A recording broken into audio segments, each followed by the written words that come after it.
C'est dans cette salle de l'hôtel de ville de Butembo que le chef d'état-major général adjoint des forces armées de la République démocratique du Congo en charge des opérations et les représentants des couches sociales de Butembo se sont entretenus.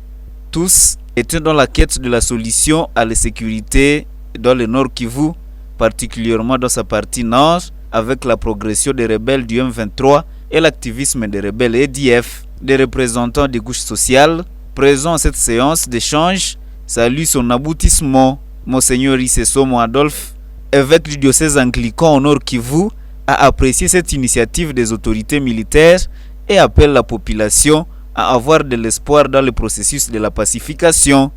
Il demande la confiance de la population aux forces armées de la République démocratique du Congo. Sinon, la population est d'accord à les accompagner selon nos moyens. Par exemple, nous, les églises, notre soutien, c'est toujours la prière et sensibiliser la jeunesse, comment on peut vivre dans la paix, comment on peut accompagner nos militaires et à vivre, à nous vivre. Ce sont des choses, de telles choses qu'on doit chercher ensemble. De rester calme, selon les conseils que le général nous a donnés, parce qu'il a promis que, en tout cas, ils sont sûrs qu'il faut mettre fin à cette guerre.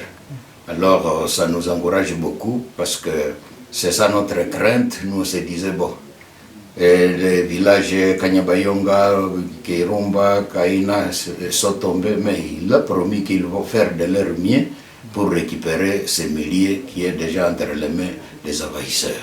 Alors à la population, je leur demande d'être calme, continuons à prier, parce qu'avec Dieu, tout est possible. Maître Magui Panza de l'organisation Femmes Juristes pour les droits de la femme et de l'enfant, FJDF, dit avoir trouvé des réponses à ces questions au cours de cette réunion. Parmi elles, la question relative à la gestion des jeunes volontaires, dit Wazalendo, sans oublier l'assurance de ce cadre de l'armée congolaise pour la fermeture de plusieurs bureaux du service de renseignement de l'armée, devenus de lieux de détention. Et concernant la coordination entre la relation FARDC et volontaires pour la défense de la patrie, que nous appelons les Wazalendo, il a reconnu qu'il n'y a pas encore une bonne coordination et rassurer que les tracasseries vont diminuer et séance tenante, il a pris des décisions et de la fermeture de certaines barrières illégales, mais aussi d'autres bureaux parallèles, des bureaux que nous appelons TD.